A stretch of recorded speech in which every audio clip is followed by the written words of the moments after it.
बिस्मिल्लाहिर्रहमानिर्रहीम। अस्सलाम वालेकुम। होता है शब रोज़ तमाशा मेरे आगे। मैं हूँ अयाज अकबर यूसुफजई और आप देख रहे हैं तमाशा। नाज़रीन, साबिक वज़ीर आज़म और चेयरमैन तहरीक इंसाफ इमरान खान साहब ने अपने तमाम ऑप्शन अब इस्तेमाल करना शुरू कर दिए हैं। जो जो एक अहम तकरीरी का वक्त नज़दीक आता जा रहा है, इमरान खान साहब ने अपने तमाम तर हथियार, तमाम तर जो वसाइल हैं उसको बुरुकार इस्तेमाल करते हुए अब मुकम्मल तौर पर वो मैदान में आ चुके हैं। आपको ये बताते जाएँ कि जहाँ पर उन्होंने इस वक्त जो एक अहम तकरीर को मुतनाज़ा बनाते हुए उनको अपने मुख्तलिफ लोगों को एक महाज पर लगा दिया है और उनको कहा है कि इस अहम तकरीरी को, यानी आर्मी चीफ़ की तकरीरी को मुतनाज़ा बनाया जाए, और उसको काफ़ी हद तक वो मुतनाज़ा बना भी चुके हैं। हर तरफ इसी तकरीरी के हवाले से जो हैं वो गुफ्तगू हो रही है, हर ज़ुबान ज़द आम पर ये बात हो रही है। इससे पहले एक अहम तकरीरी जब वो वज़ीर आज़म थे उसके हवाले से भी ये चीज़ें बड़ी आम थी। एक आम जो एक लेबर क्लास के लोग थे या एक रेडी वाला, एक छाबड़ी वाला, वो भी ये बात कर रहा था। और अब इस तकरीर के हवाले से भी जो है वो ज़ुबान ज़द आम ये गुफ्तगू हो रही है कि who will be the next army chief, क्या होने जा रहा है, होना चाहिए कि नहीं होना चाहिए। मौजूदा जो PDM की हुकूमत है, ये नून की जो वज़ीर आज़म है, वो इनको इस तकरीर के हवाले से जो है फ़ैसला करने का इख्तियार है कि नहीं है। जहाँ पर ये चीज़ें वो कर रहे हैं, अब उन्होंने एक और ऑप्शन भी इस्तेमाल करने की कोशिश की है। कल एक अहम इजलास हुआ है साबिक वज़ीर आज़म और चेयरमैन तहरीक इंसाफ इमरान खान साहब की ज़ेर सदारत जो उनकी लीगल टीम है, उसमें उनके फिर एक मरतबा फिर जो उनके ख़ास जो उनके आप कह सकते हैं कि करीबी, आजकल जो बहुत ज़्यादा उनके करीब हैं, फवाद चौधरी साहब, वो भी इस इजलास में शरीक थे। अब उन्होंने एक और फोरम को इस्तेमाल करने की कोशिश कर रहे हैं। वो है सुप्रीम कोर्ट के फोरम की, कि वो जो इस अहम तकरीर के हवाले से अब वो सुप्रीम कोर्ट जा रहे हैं। उसमें उन्होंने जो प्ली ली है वो ये समझते हैं कि ये जो आर्मी चीफ़ की तकरीर के हवाले से जो वज़ीर आज़म शहबाज शरीफ की साबिक वज़ीर आज़म नवाज़ शरीफ साहब से लंदन में मुलाकात हुई है और जो गुफ्तगू हुई है और जो मुशावरती अमल है, वो मुशावरती अमल जो है वो जो नून लीग के वज़रा हैं वो मुख्तलिफ मीडिया प्लेटफॉर्म पर ये कह चुके हैं कि जी तकर्री जो है वो शहबाज शरीफ करेंगे और उनकी मुशावरत जो है वो नवाज़ शरीफ साहब से होगी। उसी को प्ली लेते हुए जो साबिक वज़ीर आज़म इमरान खान साहब ने ये बात जो है, कल उन्होंने एक ट्वीट भी की है कि जी वो ऑफिशियल सीक्रेट एक्ट का जो एक उन्होंने एक क्लॉज जो है उसको ट्वीट भी किया है और उसका हवाला दिया है कि ये खिलाफ वर्जी है कि एक कन्विक्टेड, यानी एक सज़ाई याफ्ता आदमी से एक अहम तकर्री जो एक बहुत हसास तकर्री होती है, उस हवाले से जो है वो इस मामलात को डिस्कस करना ऑफिशियल सीक्रेट एक्ट की खिलाफ वर्जी है।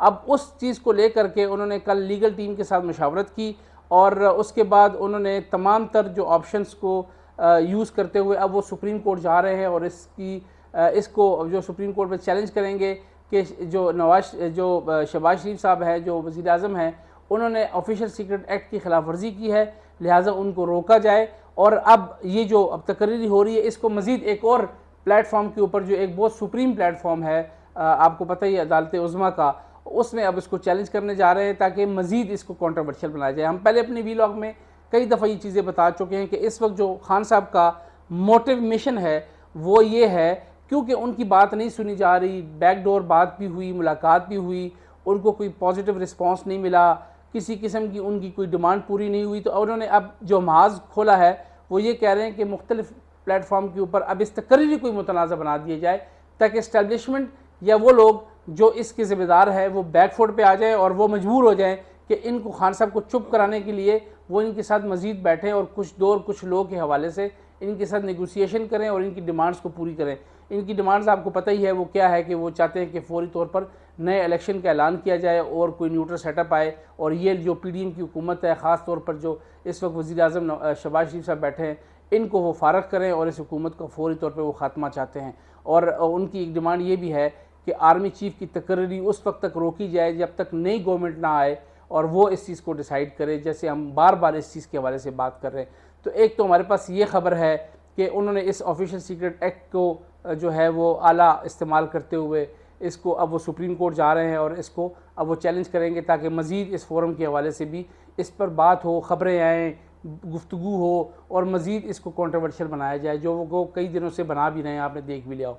फिर खान एक और इसमें ख़ास बात यह है कि जो चकवाल में जलसा हुआ, आपको पता है चकवाल बड़ी इंपॉर्टेंट रहा है पिछले खान साहब की दौरे हुकूमत में। चकवाल का एक बहुत इंपॉर्टेंट रोल रहा है, मैं उस पर खुल के तो बात नहीं कर सकता, वहाँ से जिन लोगों का ताल्लुक़ रहा है, खान साहब के बड़े करीब रहे हैं, स्टेज पे उनके भाई की मौजूदगी जो है, जो जिनको खान साहब लाना चाहते हैं या जिनको वो अपने करीब समझते हैं, जिनके लिए शायद ये लड़ाई हो रही है, जिनके लिए खान साहब ने अपने तमाम तर जो हथियार है वो निकाल लिए हैं, तमाम तर उन्होंने अपनी कश्तियाँ जला दी हैं, उनके भाई को स्टेज पे बैठाया हुआ था। वो भी एक लाउड एंड क्लियर मैसेज था कि वो इनके साथ हैं।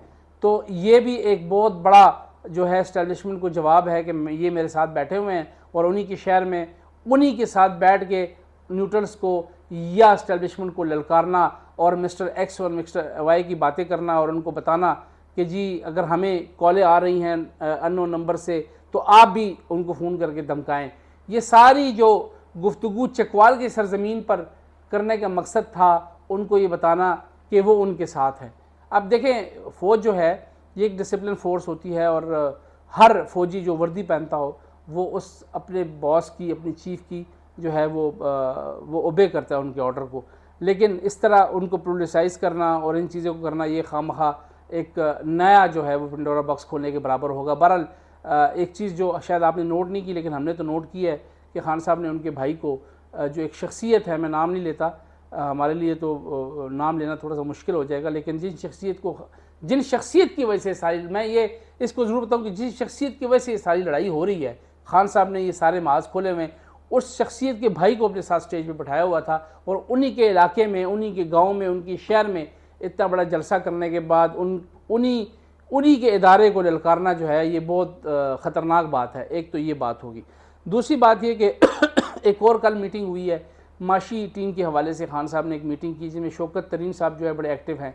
उन्होंने कल जो है वो चार्जशीट पेश की है कि जो इस वक्त करंट खसारा है हमारा, वो जो रिज़र्व से वो भी ख़त्म हो गए हैं, मुल्क दिवालिया हो रहा है।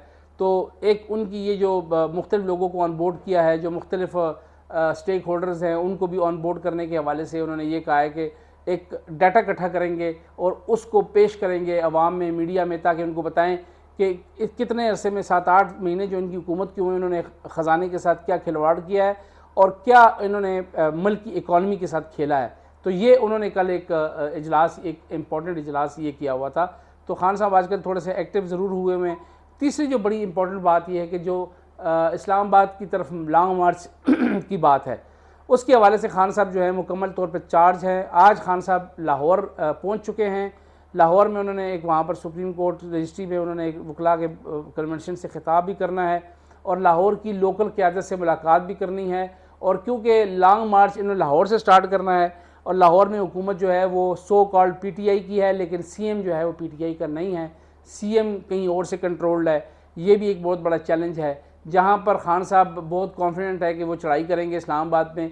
वहाँ पर थोड़े शकूक व शबाब ये भी आ रहे हैं कि खान साहब को ये चैलेंज दरपेश होगा कि पंजाब से लॉन्ग मार्च निकालने का मकसद है कि थोड़ा सा रिस्की है कि आया उनको वो रिस्पॉन्स मिलेगा कि नहीं मिलेगा जो उनको खैबर पुख्तनख्वा से मिलता है।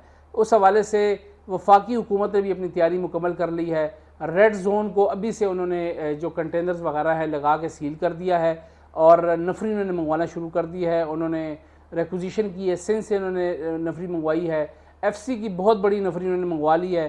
खैबर पुख्तनख्वा से उन्होंने रिक्विजिशन की है कि खैबर पुख्तनख्वा पंजाब ने उनको ताहाल नफरी नहीं दी, आज़ाद कश्मीर ने भी उनको ताहाल नफरी नहीं दी, लिहाजा उनको अब सिंध और बलूचिस्तान और एफसी की और वफाक की अपनी जो नफरी है उसी पे गुजारा करना पड़ेगा। 30 से 40 हज़ार लोग उन्होंने यहाँ पर बुलवाने हैं और उनको यहाँ पर इस्लामाबाद में तैनात करना है। अभी से उन्होंने तैयारी शुरू कर दी है, खंदकें उन्होंने खोदना शुरू कर दी हैं। रेड जोन का जो एरिया है उसको मुकम्मल सील कर दिया है, खारदार तारे और कंटेनर लगाना शुरू कर दिए हैं। अभी से रेड जोन सील है। सिर्फ अभी तक 2 रस्ते उन्होंने, एक मरगज़ा साइड वाला और एक सरीना होटल वाली साइड से, वहाँ से ओपन होगा, लेकिन आने वाले दिनों में सरीना भी सील हो जाएगा, सिर्फ एक मरगला से उनकी इंट्री और एग्ज़िट होगी। तो वफाकी हुकूमत ने भी अपनी तैयारियाँ मुकम्मल कर ली है, शेल्स मंगवा लिए हैं, ख़रीदारी कर ली है। जो आंसू गैस के शेल्स की बहुत बड़ी हैवी मिकदार हमारे पास ज़राए है। इसके अलावा वाटर कैनन्स मंगवा लिए हैं, जो कैदी वैन्स हैं, प्रिजन्स वैन जिसको कहते हैं, वो मंगवा लिए हैं। इसके साथ साथ बाकी भी इक्विपमेंट जो है उन्होंने मंगवा ली है। ARU की जो फोर्स है उसको भी डेली बेसिस के ऊपर जो है उसकी प्रैक्टिस हो रही है। तो वफाक भी मुकम्मल तौर पर तैयारी के साथ है। सनाउल्लाह साहब ने भी कहा कि मैं इंतज़ार कर रहा हूँ, इनको आने दें। लेकिन चैलेंज बहुत बड़ा है। खान साहब सितंबर के आखिर में या अक्टूबर के फर्स्ट वीक में जो है वो एक्सपेक्टेड है कि वो लॉन्ग मार्च का ऐलान कर सकते हैं। अभी तक ताहाल तारीख़ का तयन नहीं कर सके। जो लास्ट कोर कमेटी की मीटिंग में थी उसके अंदर ये तारीख़ तय होना थी, लेकिन वो मैंने जैसे आपको बताया ना कि अभी खान साहब खुद भी कॉन्फिडेंट नहीं है कि कैसे शुरू करें, मोबिलाइज़ नहीं किया लोगों को, अभी तक वो चीज़ें मैनेज नहीं हो पा रही। पंजाब की उनकी जो अपनी पार्टी है वो उसके अंदर अभी वो चीज़ें स्मूथ नहीं हो पा रही। पंजाब हुकूमत इस वक्त डाउट में है। जो पंजाब के पार्लियामेंटेरियन से मिले हैं पीटीआई के, उन्होंने भी उनको जो शिकायत लगाई है उस पर खान साहब ने उनको कहा कि हम कोई यहाँ पक्के पक्के थोड़ी आए हैं, बस चीज़ें होंगी या इलेक्शन होंगे या एहतजाज होगा, लिहाजा हुकूमत हमारी पास नहीं है। लेकिन सुना हमने यही है कि परवेज़ इलाही साहब हुकूमत छोड़ने को तैयार नहीं है। तो अभी ये भी एक बड़ा मामला है, अभी देखते हैं आगे ऊँट किस करवट बैठता है। लेकिन खान साहब के लिए चैलेंजेस बहुत ज़्यादा है। ऊपर से सोने पे सुहागा ये कि हुकूमत ने रात को फिर पेट्रोल महंगा कर दिया है, तकरीबन कोई ₹1.35। तो हुकूमत भी तबाही फेरी हुई है। आटा जो है नापैद हो चुका है। आटे की जो 20 किलो का बोरा है वो 2600-2300 रुपये का मिल रहा है, नहीं तो नहीं मिल रहा, मिल रहा है तो सब स्टैंडर्ड मिल रहा है। तेल मसाले ये वो सारा, तो कहते हैं ना कि कुछ शहर दे लोग भी जालिम सर, कुछ सानू मरन दे शौक भी सी। तो कुछ तो जो कसर है वो पीटीआई ने पूरी की, कुछ इन्होंने खुद भी अपने आप को तबाह करने के लिए हुकूमत ने कसर नहीं छोड़ी। तो हुकूमत से खुद भी गवर्नेंस नहीं हो रही। मुफ्ती इस्माइल साहब ने भी तबाही फेर दी है ख़जाने की। पता नहीं उन्होंने IMF को कितना खुश करना है। IMF से अभी तक कोई इन्होंने जो हमारा मुल्क जो 70% सैलाब के अंदर घुसा हुआ है, तबाह हुआ है, उसका कोई रिलीफ नहीं ले सके। और वही IMF की शराइत हम इस हालत में भी कि हम इस वक्त बदतरीन हालत में हैं, हमारे पास फूड की कमी है, हमारे पास रिसोर्सेज की कमी है, इसके बावजूद भी कि हमें ऐड चाहिए, हम उनकी शराइत को पूरा कर रहे हैं। तो इतनी बैड गवर्नेंस मैंने ज़िंदगी में कभी नहीं देखी कि जो इस वक्त अपनी पीक पे है बैड गवर्नेंस की, इस वक्त PMLN की हुकूमत जो है। बट लगे हुए कोई पूछने वाला नहीं है इनको। और मैं हैरान हूँ किस मुंह से ये जाएंगे और किस मुंह से इन्होंने जाके जो है वो लोगों से वोट लेना है। और PTI जो है वो इसी चीज़ को कैश कर रही है। वो अपनी जगह पे मुल्क को तबाह करने के पे लगे हुए हैं, ये अपनी जगह पे मुल्क को, अवाम को तबाह कर रही है। अवाम पिस रही है दोनों तरफ, कोई हाल नहीं है पूछने वाला। वो कुछ PTI की तरफ जा रहे हैं, कुछ इस तरफ जा रहे हैं, लेकिन बीच में लोगों जो है एक मजदूर आदमी जिसकी हार्डली 700-800 रुपये मजदूरी है, वो गर्क हो रहा है, वो तबाह हो रहा है, रोडों पे फिर रहा है, पड़ा हुआ है। और जो सैलाब में हमारे लोग हैं उनकी बुरी हालत हुई है। तो कोई समझ इस वक्त मुल्क में किसी को कुछ नहीं आ रही, कौन क्या हो रहा है। लोग तकरीरी के पीछे लगे हुए हैं। लोगों की प्रायोरिटी जो है वो इस वक्त आर्मी चीफ की तकरीरी बनी हुई है हुकूमत की। लोग हुकूमत की प्रायोरिटी या PTI की प्रायोरिटी जो है वो इस वक्त सैलाब ज़दगान और मुल्क में इस वक्त रिलीफ पैदा करना था, लोगों को सहूलत देनी थी। लोगों का मसला आर्मी चीफ की तैनाती नहीं है, ये रूटीन की तैनाती होती है, लोग आते हैं तैनात होकर चले जाते हैं। लेकिन हम इस पर सियासत कर रहे हैं, हमने जो है वो इसको अपना पॉइंट 1 एजेंडा बनाया हुआ है। तो मैं हैरान हूँ हमारी अवाम भी ऐसे लोग लीडरान के पीछे खड़ी है और जिंदाबाद मुर्दाबाद के नारे लगाई जा रही है। बहरहाल मैंने कहा इस पर अपडेट। और कल जो है बड़ी इंपॉर्टेंट समाअत होगी एक इस्लामाबाद हाई कोर्ट में। खान साहब के ऊपर जो है वो तौहीन अदालत की जो कार्रवाई है वो स्टार्ट होने जा रही है। उन पर फाइनली जो है वो उनके ऊपर जो है वो बाकाज़ाब्ता तौर पर ये कार्रवाई शुरू हो जाएगी। और फ़र्द जुर्म जो कल 22 तारीख़ को उनके ऊपर आयद होने जा रही है। अब देखते हैं कि खान साहब जो हैं उस पर उनको वो माफ़ी मांगते हैं या फिर उस फ़र्द जुर्म का जो है वो दिफा करते हैं, वो आगे लड़ते हैं अदालत में अपना केस, या वहीं पे विड्रा कर देते हैं, ये आगे पता चलेगा। और तोशाखाना केस तो अभी उसका फ़ैसला महफूज है, वो अभी आना बाकी है। लेकिन तोशाखाना केस में खान साहब की हाल जो कोई ज़्यादा मज़ेदार, उनकी कोई तसल्ली बख्श उनके लिए कोई ज़्यादा अच्छी खबरें नहीं हैं। तो ये कुछ मामलात हैं, इस पर जैसे जैसे अपडेट आती रहेगी हम आपको इन्फॉर्म करते रहेंगे। अपना ख्याल रखिएगा। अल्लाह हाफ़िज़।